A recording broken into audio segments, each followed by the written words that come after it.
அண்ணா வணக்கம்ண்ணா. நான் உழவனூர் சுப்பிரமணியங்க. வந்து புளிங்கன்னு வச்சுருக்கேனுங்க. 2 வருஷம் ஆச்சுங்க பேச்சு.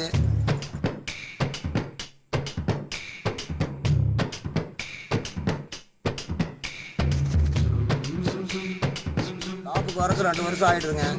ஒரு 300 மரம் வச்சுருக்கேனுங்க. நல்லா காப்பு வரக்குன்னு 1 வருஷம் ஆகுங்க. வந்து ஏற்கனவே சாலி தான் போடணுங்க.